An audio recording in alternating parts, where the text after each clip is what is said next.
Boa tarde, pessoal. Boa tarde a todos. Precisa de microfone mesmo? Precisa para vocês aí?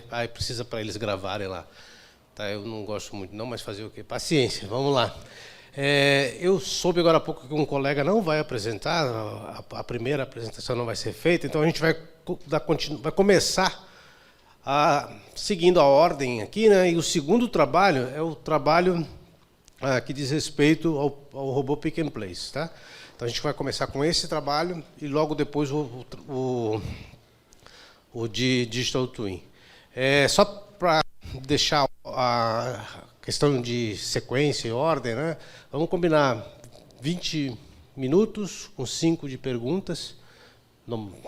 Na sequência a gente abre para o segundo trabalho e no final, se tiver alguma dúvida, algum questionamento a mais, a gente faz uma rodinha aqui e conversa livremente. Combinado assim?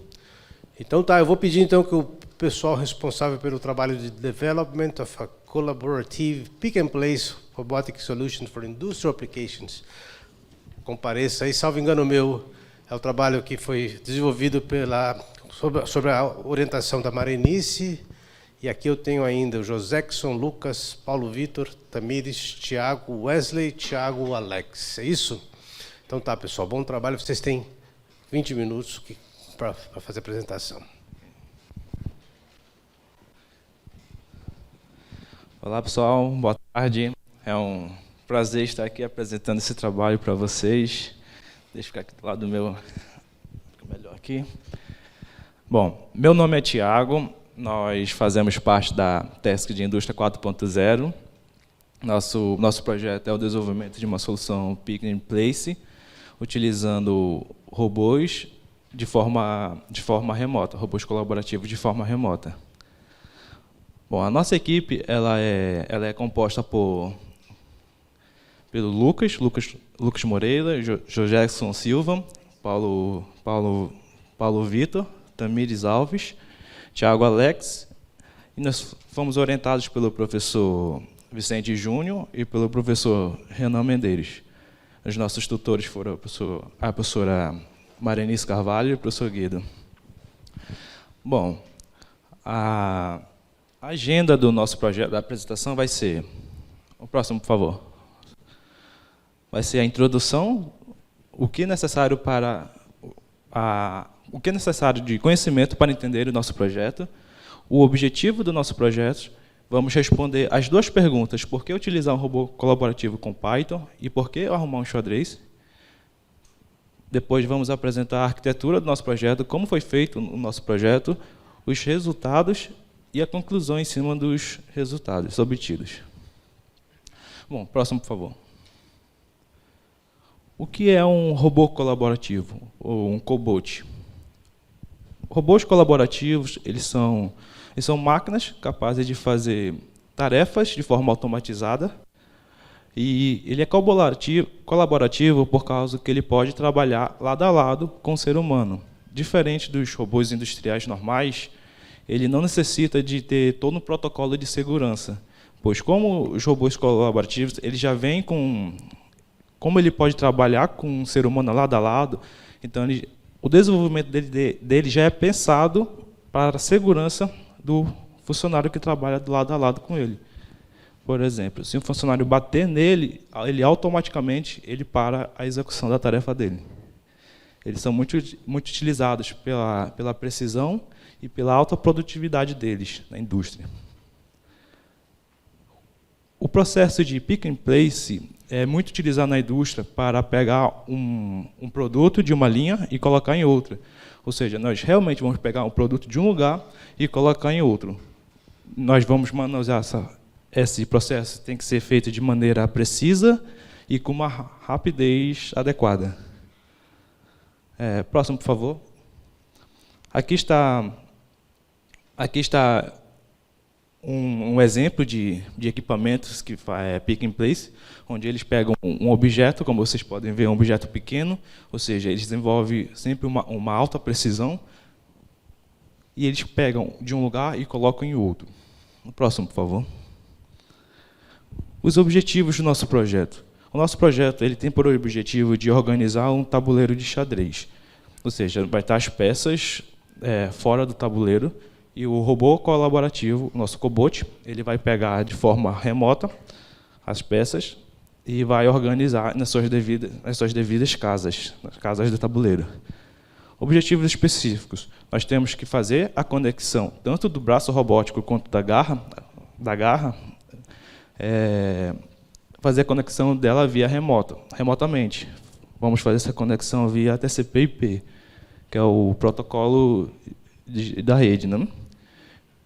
Nós vamos criar um algoritmo para fazer essa organização do tabuleiro. Esse algoritmo, nós vamos usar a linguagem Python e vamos enviar esse algoritmo, ou seja, vamos fazer essa execução de forma remota. Ou seja, não é necessário ter um operador lá no cobot fazendo todos os processos. Não, nós podemos fazer de forma remota. Próximo, por favor. Por que vamos utilizar o robô colaborativo com a linguagem Python? Por que a linguagem Python? A linguagem Python ela é uma linguagem já amplamente utilizada pelos desenvolvedores, tem uma ampla comunidade, tem uma ampla biblioteca já desenvolvida em cima dela, e também já tem muitos projetos desenvolvidos com essa linguagem, o que possibilita uma melhor escalabilidade do nosso projeto para trabalhos futuros, para a complementação de projetos futuros. Esse é um dos motivos pelo qual utilizamos a linguagem Python. Próximo, por favor. E por que um tabuleiro de xadrez? Nós poderíamos demonstrar esse processo de pick and place com qualquer outro objeto. Mas por que com um tabuleiro? Um tabuleiro de xadrez, como vocês podem ver, ele tem formas delimitadas, tem peças de diferentes tamanhos, e com isso é mais fácil nós verificarmos o objetivo do nosso trabalho, que é fazer esse processo industrial de forma precisa e de forma adequada, com uma precisão alta. Próximo, por favor.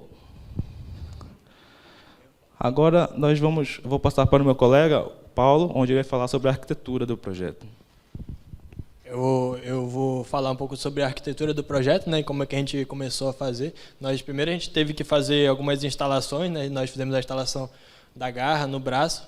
Essa garra aqui é a Stunk Gripper GH, que foi a que nós usamos, esse modelo aí que está nessa imagem. Para controlar ela, a gente usou esse módulo controlador Turk aí. A gente precisou fazer todas as conexões, a gente conectou ele com cabo de Ethernet no módulo do braço e depois a gente conectou numa rede local também. A gente precisou fazer a instalação do plugin para controlar essa garra aí no braço robótico. E as configurações de rede, né? Nós precisamos setar, como ele estava na mesma rede, a gente precisou setar o IP do braço e o IP da garra para poder controlar. Para setar o IP da garra, a gente precisou usar um software para poder setar o IP, que o IP da garra é o mesmo desse módulo controlador aí, que controla. E habilitar o controle remoto lá no Polyscope para poder ele receber os scripts remotamente. Pode passar. Para configurar o ambiente, a gente usou essa biblioteca PyModBus, que ela é uma das dependências da Gripper, para poder enviar os sinais para aquele módulo controlador. Nós escrevemos lá para enviar o sinal via Modbus. A versão do Python que a gente usou foi a 3.9. E a API de controle do braço, para fazer a movimentação do braço, foi essa UR-RTDE, que é Real Time Data Exchange, da própria Universal Robot, que eles desenvolveram. Eles desenvolveram só até a versão do Python 3.9, por isso que a gente usou essa versão aí também para usar. Pode passar. Para fazer o algoritmo para a organização das peças, nós pegamos um ponto fora do tabuleiro, que é o ponto inicial, e um ponto dentro do tabuleiro, que é o ponto final. A gente, com o ponto dentro do tabuleiro, nós medimos uma distância de uma casa para outra dentro do tabuleiro, e com essa distância nós podemos fazer, por incremento, né, pegar todas as outras casas, somando os eixos x e y no plano cartesiano. E assim, com esses dois pontos, a gente, tendo o ponto inicial, que é o ponto de pega, e o ponto final, que é o ponto de place, onde ele coloca, a gente consegue organizar o tabuleiro todo, criando uma rotina com um laço de repetição. Pode passar. Esse é um fluxograma do nosso algoritmo desenvolvido. É um algoritmo simples, pick and place, a gente fez para cada peça. Ele inicia movendo para uma posição inicial, ele abre, os dedos da garra ele abre só 40% da abertura máxima da garra, que é para não derrubar as outras peças.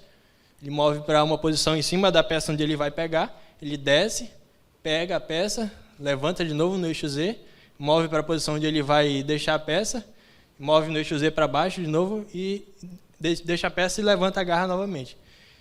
Lá no código que a gente fez, aí tem a estrutura condicional, né? Se acabou de organizar todas as peças ou se ainda vai continuar. Se ainda não tiver acabado, ele repete o processo com as posições atualizadas com aquele incremento que eu expliquei do ponto inicial e do ponto final. Se não, ele finaliza. Pode passar. Aí esse aqui é o vídeo que a gente gravou do robô operando, né? Seguindo o algoritmo que a gente escreveu para ele fazer. A gente enviou remotamente esse script para ele ser executado do computador na rede local. E esse é o resultado dele, organizando as peças.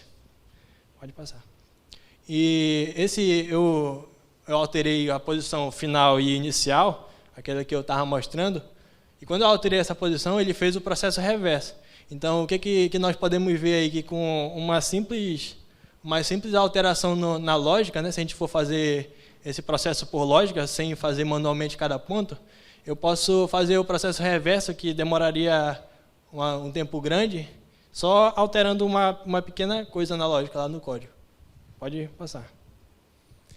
E a nossa conclusão foi que nós conseguimos, né, enviar os scripts todos, escritos em Python, usando aquelas APIs. A gente conseguiu enviar para o robô e fazer ele executar, criando uma rede local. E ele conseguiu organizar as peças de xadrez com uma precisão aceitável, né? Pode passar. E para os trabalhos futuros, né, a nossa ideia inicial era fazer o reconhecimento de imagem, né, para ele reconhecer o tabuleiro, reconhecer cada peça. Mas como nós não tivemos acesso à câmera, que é uma câmera especial 3D, a gente não conseguiu fazer o nosso objetivo principal, que era o reconhecimento de imagem. Então, para os trabalhos futuros, que é para quando a câmera estiver em nossas mãos, a gente vai fazer a detecção das peças usando o OpenCV e usar redes convolutivas, né, para fazer essa detecção de imagem, e algumas técnicas de IA também para fazer ele fazer o robô jogar xadrez. Também criar uma plataforma web, né, para poder ele não precisar estar só numa rede local, ele tendo em outras redes no mesmo ambiente, né, pode ser numa mesma indústria, ele também conseguir controlar o robô, conseguir visualizar o robô.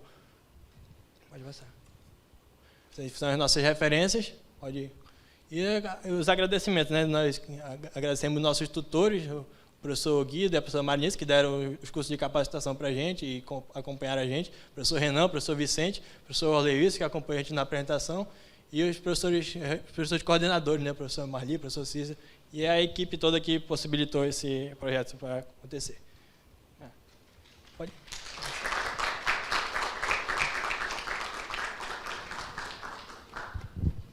Vamos lá, perguntas?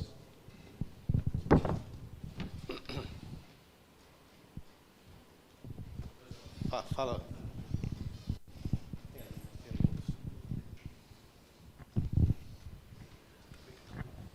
Boa tarde, parabéns pelo trabalho. Qual foi a maior dificuldade do projeto de vocês? Rapaz, na minha visão, a nossa maior dificuldade foi porque esse foi o nosso primeiro contato, né, com esse robô colaborativo, e então não tinha muita coisa explicando como fazer a instalação dele, como operar. E então a nossa maior dificuldade foi encontrar os manuais dele, encontrar artigos que ensinassem como fazer as instalações, que ensinassem como operar o robô, né, que ensinasse principalmente a instalação dele, que foi onde nós tivemos a maior dificuldade, porque esse foi o nosso primeiro contato, né, com o robô desse colaborativo, essa versão desse robô e essa garra, que pelas pesquisas que eu fiz, essa garra ela não é muito utilizada pela indústria. Tem um outro modelo que é o mais utilizado, que tem bem mais biblioteca. Essa daí não tem tanta. Aí, para mim, assim, essa foi a maior dificuldade.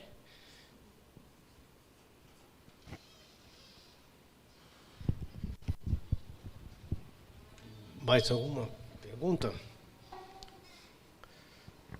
Explica de novo para a gente aquela história do... Você, na verdade, fez um programa, vocês fizeram um programa, que aponta uma posição inicial e daí para frente é só incrementar, é isso? Explica um pouquinho melhor para a gente, por favor. Nós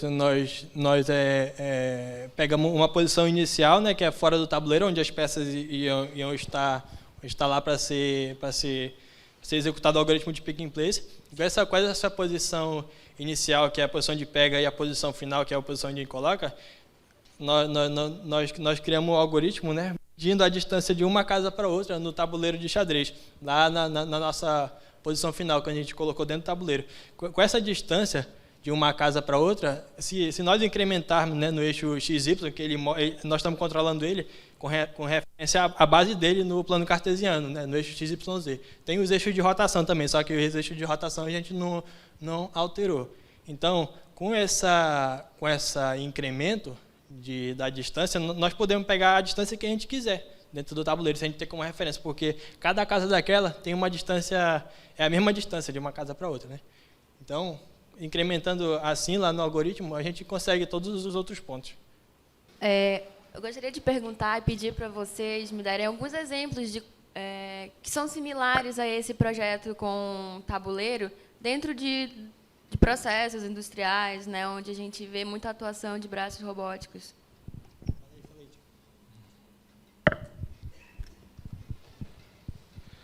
Nós vemos a atuação desses braços robóticos no próprio processo de pick and place, também vemos em processo de alta periculosidade, onde os seres humanos não podem ter contato com produtos químicos perigosos.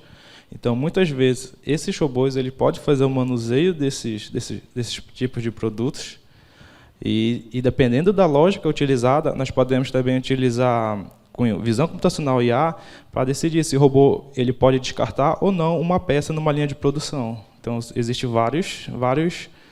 uma ampla variedade de aplicações para o robô colaborativo. Deixa eu perguntar, foi bom trabalhar com o seu robô? Vocês gostaram da experiência, não? Sim, primeiramente, como o Paulo disse, a gente nunca tinha visto isso. O tamanho da dificuldade também foi proporcional ao tamanho do conhecimento agregado para nós.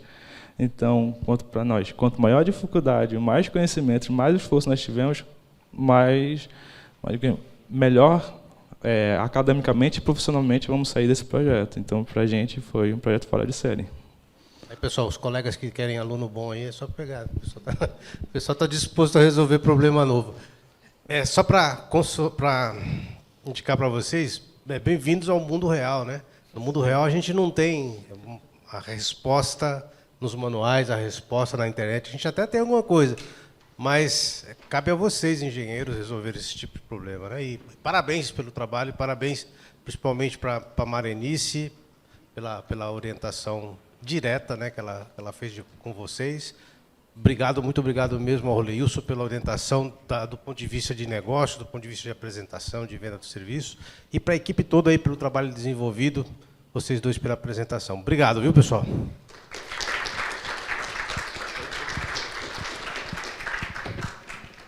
Vamos continuar então aí na tarefa, na task IND, e a segunda apresentação agora vai ser sobre o acompanhamento, né, de produção por Digital Twin e captura de imagem.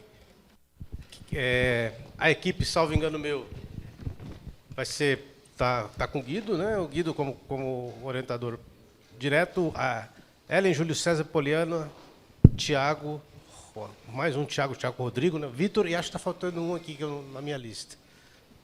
Mas de novo, vocês têm aí 20 minutos mais ou menos de apresentação. E logo depois a gente faz uma sessão de perguntas. Boa apresentação, pessoal. Boa tarde. Bem-vindos ao último dia da Super Tech Week. Nosso trabalho consiste no acompanhamento de produção por Digital Twin Captura de Imagem, a PDT-CI. Fazemos parte da task WP3 de Satélite, Indústria 4.0 e Sistemas Cyberfísico. Próximo, por favor. Nossa equipe é composta pela Ellen Cunha, por mim, Christian Albuquerque, pela Poliana Tomé, Tiago Rodrigo, Vitor Ronald.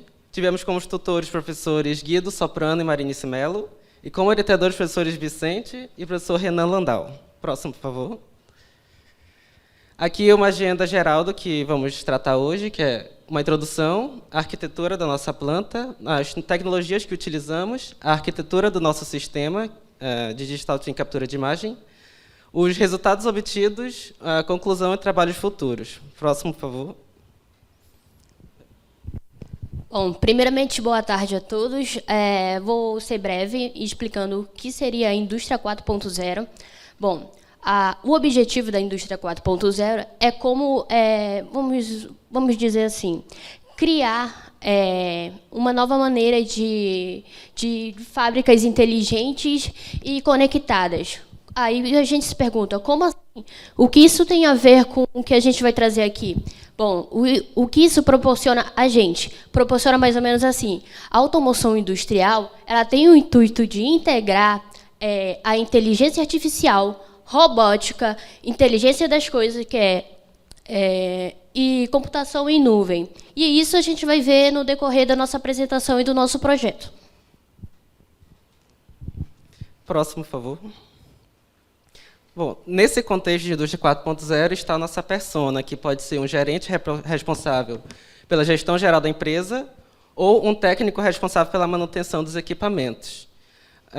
Sua rotina ela é bem variada, trabalha em horários diferentes, de acordo com as necessidades da empresa ou caso haja manutenções emergenciais. E, com isso, ele também lida com pressão de tempo para que as máquinas estejam sempre disponíveis para a produção. Pode não parecer tão complicado, porém, com muitas plantas, pode ser desafiador fazer esse acompanhamento. Próximo, por favor. Então, utilizaremos o conceito do Digital Twin, que é uma representação virtual em tempo real, pode ser de um objeto, de um processo ou de um sistema. Com ele, é possível, coletando os dados do sistema físico, nós conseguimos fazer essa representação virtual para fazer simulações, otimizações do processo e pegar informações que podem nos ajudar a recolher informações suficientes para consertar falhas ou predizer falhas. Próximo, por favor. Então, nossa proposta seria utilizar esse Digital Twin junto com capturas de imagem para acompanhar o processo e etapas de uma produção de aparelhos celulares. Próximo, por favor. Para isso, nós tivemos uma planta industrial didática lá no laboratório do CETERI de Indústria. Essa planta ela é equipada com os conceitos de Indústria 4.0 em indústria e IoT industrial. Mas o que seria uma planta? A planta são instalações que possuem meios e tecnologias necessárias para se fazer um processo de fabricação. Próximo, por favor. Então, nossa planta ela é composta por 6 módulos, sendo o primeiro deles a MagFront. Próximo, por favor. A MagFront ela faz a alimentação da parte inferior do smartphone. Próximo, por favor. A MES ela faz a medição para ver se os componentes estão corretos, na posição correta. A Drill ela faz a perfuragem ou a soldagem, dependendo do que você deseja. A MagBack ela faz a alimentação da parte superior do smartphone. A Press ela faz a prensa dessas duas partes, inferiores e superiores. E a Out, nossa último processo, ele consiste em uma garra e leva para um estoque. É a nossa esteira de saída, o nosso único processo. Além disso, nós possuímos 2 câmeras, uma central, ela é acoplada ao motor de passo, ela acompanha todo o processo de produção, e uma câmera fixa 2, que ela é fixa no último processo. Aqui é só uma visão geral do que foi dito agora há pouco. Próximo, por favor. Para isso, cada planta ela possui seu CLP, e cada CLP possui suas entradas e saídas, cada bancada. Aqui eu trouxe alguns exemplos de 3 entradas. Há uma diferença que os endereços %is eles só podem ser lidos. Então, para isso, para a gente fazer o Digital Twin, nós fazemos uma máscara, por exemplo, nas Start OPC e Stop OPC, que são %m, que podem ser lidos e escritos também. E nos endereços de saída, eles podem ser escritos e lidos também, e eles controlam os nossos atuadores. Próximo, por favor. A linguagem de programação utilizada é a Ladder, ela é uma linguagem virtual e gráfica, ela se baseia bastante na abertura e fechamento de contatos. para que, dessa forma, conforme estão nossas entradas, como elas estão configuradas, acontece a atuação dos nossos atuadores, nesse caso é a prensa. Próximo, por favor. Boa tarde. Dando prosseguimento às tecnologias que utilizamos, para fazer a comunicação entre a planta e o nosso servidor, nós utilizamos o protocolo OPC-UA. É importante ressaltar que utilizamos o protocolo OPC-UA, primeiramente porque ele já vem embutido no nosso CLP. Segundo, a questão de segurança dele é muito boa, ele tem uma criptografia excelente e também a facilidade em captar os dados da planta e passar para o nosso servidor de fato. Pode passar. Utilizamos também o Node-RED, que é uma linguagem de programação em Node.js e ela funciona em fluxos. Como vocês podem ver, é um nó conectado ao outro e ela funciona exatamente dessa forma mesmo em nós. Utilizamos também o banco de dados Firebase para fazer todo o dado que a gente coletava da planta, a gente atualizava no Firebase em tempo real. Pode passar. Utilizamos também como câmera, que o Christian citou, os nossos próprios smartphones. E para isso nós utilizamos o aplicativo Irion Webcam, que permitia que, se o celular estivesse na mesma rede, a gente conseguisse utilizar ele como webcam do nosso próprio servidor. E para fazer o acompanhamento da produção, para girar em torno da planta, utilizamos um motor de passe e um Arduino, que vai ser explicado mais na frente pelo Vitor Ronald. Pode passar. Essa aqui é a arquitetura do nosso sistema. E como ela está funcionando? A planta está se comunicando com o nosso servidor. O nosso servidor é a nossa máquina, é o nosso computador, é onde está toda a programação. Como vocês podem ver, tem uma seta indo para o servidor e voltando. Isso acontece porque o OPC-UA ele tem a capacidade não só de ler, mas também de escrever coisas na planta. Então, através do OPC-UA e com a programação Node-RED, nós podíamos não só ler informações, mas passar instruções para a planta. Dessa forma, controlando ela remotamente também. O servidor também realizava o controle da câmera, o Node-RED também realizava esse controle através de um nó com o Arduino, que passava informações para a porta serial, que o Vitor vai explicar depois. Temos também o dashboard e o banco de dados, todos conectados ao servidor. Pode passar. Bom, agora eu vou falar sobre a comunicação da planta e como nós a efetuamos. Pode passar aí. Bom, cada uma das plantas, elas possuem um endereço OPC. Esse endereço OPC, digamos que ele vai ser a primeira etapa de segurança para a gente conectar na planta. Através deles é que conseguimos acessar a planta. Pode passar. É dessa forma, com o endereço OPC que vocês viram. Ali em cima temos o programa, a interface OPC-UA. Colocando o endereço lá, nós cadastramos esta planta no OPC-UA. Pode passar. Essa aqui é a segunda parte. Após cadastrarmos, o próprio CLP ele vai gerar um certificado. Esse certificado é o que garante a segurança e criptografia da nossa planta, porque digamos que outra pessoa tem acesso a esse endereço IP. Ele não vai poder acessar, controlar, ler os dados. Ele vai precisar desse certificado de segurança, e esse certificado é gerado pelo CLP. Pode passar. Bom, essa aqui é a nossa interface. Pode passar só um, por favor. Pode passar. Isso. Ali em cima temos as plantas já cadastradas. No laboratório, nós temos 6 plantas, como o Cristian explicou, e ao clicar em uma delas, pode passar isso. A gente pode ver ali embaixo, no canto inferior esquerdo, em verde, as variáveis, que foram todas programadas em ladder, e basta que arrastemos ela para essa janela aqui, onde podemos visualizar as variáveis, e aqui no cantinho tem também os valores dela, ou seja, o estado em que ela está. A planta funciona com sensores e atuadores. E eles estão... os atuadores, os sensores, eles funcionam de forma binária. Então, eles estão ativos ou inativos, true ou false. Então, aqui nós podemos ver os estados deles. Pode passar. E lá temos os dados. E agora eu vou explicar a parte do servidor, que é a programação em si no Node-RED. Pode passar. Aqui estão alguns nós de comunicação que nós fizemos. Acontece que o Node-RED ele vai funcionar como um cliente e o OPC-UA como um servidor. Então, nós pegamos e solicitamos nós, no Node-RED, como um cliente, solicitamos do servidor, que é o próprio OPC-UA, informações, e ele nos devolve. O nó em laranja ali, destacado, é o nó Firebase, é quando nós upamos para o banco de dados. Ali tem uma parte esteira, que é para o dashboard, que eu vou mostrar daqui a pouco. Pode passar.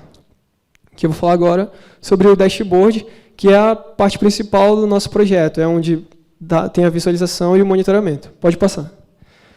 Bom, aqui é o nosso dashboard, depois eu vou mostrar ele funcionando na tela, mas, por enquanto, a gente pode ver que temos ali 3 partes principais.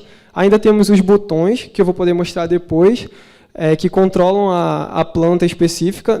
Aqui eu estou mostrando somente da press. Podemos ver ali através de algumas figuras, por exemplo, o sensor de chegada, que é o primeiro, ou a prensa. E o sensor de chegada, como ele está com um X, significa que não tem nada chegando agora na planta. Quanto à prensa, ela está com um sinal de check, um verdinho, então ela está prensando algo. A gente também pode ver isso através dos status, através de texto, e o foco do nosso projeto através do monitoramento em câmeras. Não dá para ver muito bem, mas nesse momento o veículo carregando o smartphone está sendo prensado na planta. Pode passar. E agora o Vitor vai falar sobre o controle da câmera. Prosseguindo, né? Inicialmente a gente teve a ideia de colocar uma câmera fixa na saída do 5º módulo, né? Aí depois evoluímos na nossa ideia e colocamos uma câmera rotacional e 360 no meio da planta, que ela se comunica com o servidor. Pode passar. A gente utilizou o motor de passos, né, para fazer essa rotação. Como vocês podem ver, a codificação. Inicialmente, a gente predefiniu os passos para cada processo. Eu coloquei 6 passos, né, que são os 6 módulos, e cada passo vai para um módulo. Pode passar. E também a gente fez a comunicação com o Node-RED, né, comunicação Node-RED e Arduino, onde a gente consegue controlar de forma em tempo real o motor de passos. Ele recebe também as entradas do Firebase, né, que conseguem fazer a leitura do motor de passos. Pode passar. Aí, como vocês podem ver, tem a nossa programação do acompanhamento da câmera, com os nós relacionais. E vocês podem ver ali também o que o Thiago ressaltou, que é o nó do Firebase, onde ele, em tempo real, ele emite os estados dos sensores, né, para que faça o monitoramento da câmera. Pode passar. Aí, como vocês podem ver no nosso dashboard, a câmera em movimento, vocês vão ver no vídeo, né, e o dashboard lá com o monitoramento dos carrinhos. Pode passar. Aí a gente tem a imagem em tempo real, quando um carrinho passa em um sensor, a gente consegue capturar esse carrinho, e também os estados dos sensores. Eles são guardados em um código JSON, que será explicado mais a fundo pelo nosso colega Thiago. Pode passar. Bom, sempre que nós retiramos a foto, nós guardamos em um servidor local mesmo, em uma pasta. Tanto quando ele passa pela press, nós temos uma foto do que está acontecendo naquele momento, e nesse momento também nós guardamos tudo o que está acontecendo na planta. Então, nós guardamos as entradas e as saídas. Como vocês podem ver, para cada foto, nós temos uma entrada e as entradas e saídas daquele momento da foto, para poder, assim, entender o que estava acontecendo na planta no instante em que a foto foi tirada. Temos não só para a chegada, mas para a saída da press. Pode passar. Esse é um pequeno vídeo, ele vai abrir ali porque deu algum problema na conexão, mas a gente tem ele, onde eu vou mostrar de fato funcionando a aplicação, o monitoramento através das imagens e a planta funcionando. Vai facilitar bastante porque eu coloquei uma imagem sobrepondo a outra, então vocês vão poder ver não só o monitoramento, mas uma gravação externa da planta funcionando e da câmera rotacionando e acompanhando todo o processo. Nesse momento, a primeira planta, ela coloca a base do celular Depois, o Measure, ele vai fazer a medição. Mas o mais importante, enquanto tudo isso acontece, ali embaixo nós temos o monitoramento de tudo que está acontecendo em tempo real, remotamente, que é o que vamos ver agora. Como vocês podem ver nas duas câmeras aqui na direita, ela está acompanhando todo o processo que está acontecendo ali. Na última planta, ela vai retirar as fotos e guardar o arquivo JSON com as entradas e saídas daquele momento específico para serem tratadas depois. Bom, mas enquanto ele coloca, é apenas a conclusão. E com o encerramento desse trabalho, nossa conclusão é de que podemos sim, com o Digital Twin e o monitoramento de imagem, ajudar de fato pessoas que estão monitorando diversas plantas e que não têm tempo de ficar visualizando todas ao mesmo tempo. Caso ocorra algum problema, caso algo aconteça, elas podem ter as imagens do que aconteceu e elas podem monitorar em tempo real, não só uma, nós mostramos o exemplo de uma, mas elas vão monitorar mais de uma, elas vão monitorar várias e ter os dados de todas. Foi a conclusão que eu falei. E a melhoria na comunicação, né? Porque com os dados a gente vai ter meio que provas do erro e do que aconteceu no momento lá.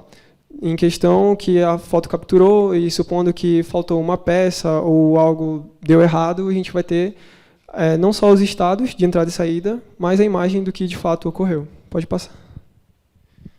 Bom, como vocês viram, nós guardamos arquivos JSON com todas as entradas e saídas de várias coisas que aconteciam na planta, além de várias imagens. Então, em trabalhos futuros, nós poderíamos fazer predições de falhas, utilizar a divisão computacional e até mesmo fazer uma virtualização em 3D para combinar com a câmera e assim ter uma melhor visualização de tudo que está acontecendo. Pode passar. Esse é o encerramento, mas a gente queria agradecer a todo mundo da TESC, ao professor Vicente e ao professor Renan por serem nossos orientadores, terem nos ajudado bastante, a professora Marenice e o professor Guido por estarem sempre lá nos apoiando, e também ao professor Rafael, que também nos ajudou bastante com a planta. Obrigado a todos. Aluno. Muito bem, perguntas? Boa tarde, parabéns pelo trabalho. Eu tenho acho que duas perguntas. Vocês usaram qual modelo de CLP e quais foram os parâmetros que vocês usaram para... Porque no Digital Twin a gente consegue ler e escrever, né? A gente consegue fazer essa alteração. Eu não vi vocês falarem muito sobre o que vocês alteraram no sistema. Eu ouvi falar mais sobre monitoramento. Eu queria saber quais parâmetros vocês poderiam alterar nesse sistema digitalizado. Nós utilizamos os PLCs da Sims, é o SP200, e com ele nós fizemos programação. Cada bancada tem seu CLP, então nós temos 6 CLPs, mas não seria ideal, com somente um seria possível fazer, mas nós temos 6, e foi o SP200. Obrigado. E com relação à segunda pergunta, nós não chegamos a mostrar, mas sim, nós podemos escrever na planta, mas tem algumas condições. Na verdade, uma condição só. Nós não podemos alterar variáveis de entrada, mas nós podemos criar uma máscara para alterar ela. Basicamente é isso. A gente pode ler qualquer variável e alterar variáveis de saídas e máscaras também. Parabéns pelo trabalho. E fazendo correlação... Você pode fazer correlação com a teoria e a prática e as principais dificuldades que vocês tiveram durante o desenvolvimento do trabalho? Bom, é o nosso primeiro contato também com a planta, assim como o braço. A planta foi uma novidade tremenda.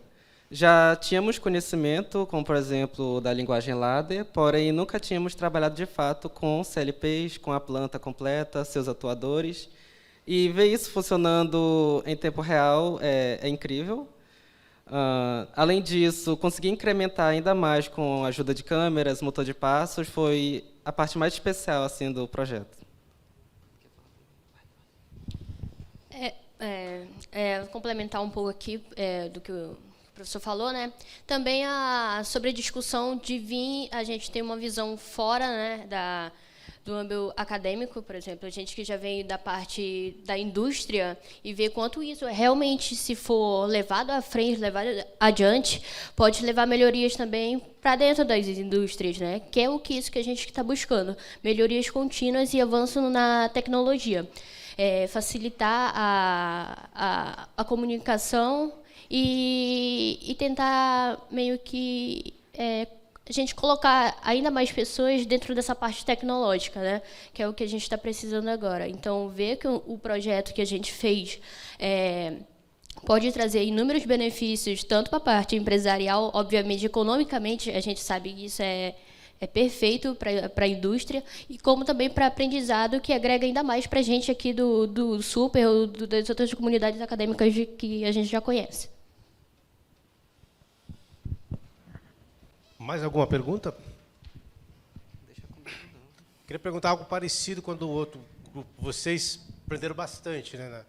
E não viram, nem tudo que vocês viram aqui, vocês já tinham visto no banco de escola, né? A última fala de vocês. Mais ou menos quantos por cento vocês acham que estava a mais do que nas disciplinas normais que vocês assistem aí nos cursos de engenharia de vocês? Dá para chutar um valor, mais ou menos? Na minha opinião, basicamente, quase 70%, porque muita coisa a gente pode saber na teórica, mas se a gente não exercer na prática, não vale de nada, né? Se a gente não for lá, por exemplo, eu tenho uma ideia do que é aquilo que eu tenho que fazer, mas se eu não colocar aquela ideia na prática, não vale de nada. Então, aqui ajudou meio que abrir um mundo, como eu já tinha citado, em agradecer, né? Abrir um mundo, o que eu aprendi nesses 3 meses de finais de projeto foi o que eu aprendi praticamente minha vida inteira, porque a gente que é de escola pública não tem essa oportunidade de escola pública é do governo, não tem esse privilégio de ter essa comunicação, né? E o pessoal que já vem de uma escola técnica já tem uma base melhor sobre isso. Então, a gente ter esse contato, essa vivência com os professores que trabalham na área, como o professor Guido, a professora que aprende na teórica e também dá na prática, isso é grandioso e maravilhoso. E a gente vai dar ainda mais processo a esse aprendizado ainda mais. Algum trauma? Não.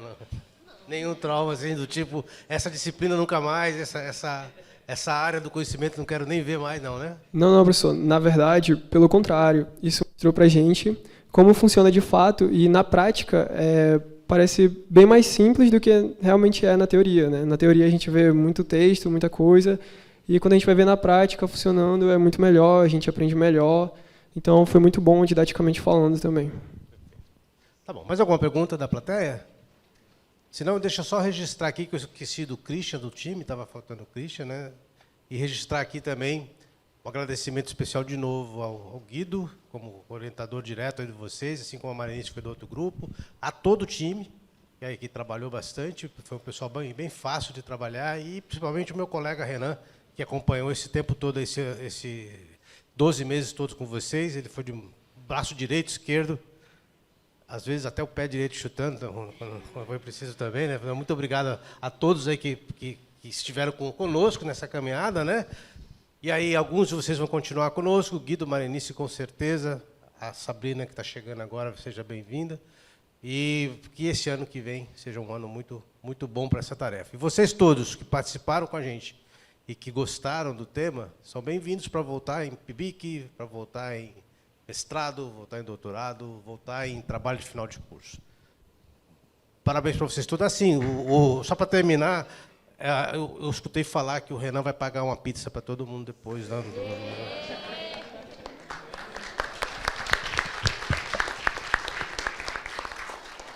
Obrigado, pessoal. Acho que a gente encerra aqui essa sessão, né? Até uma próxima vez para todos.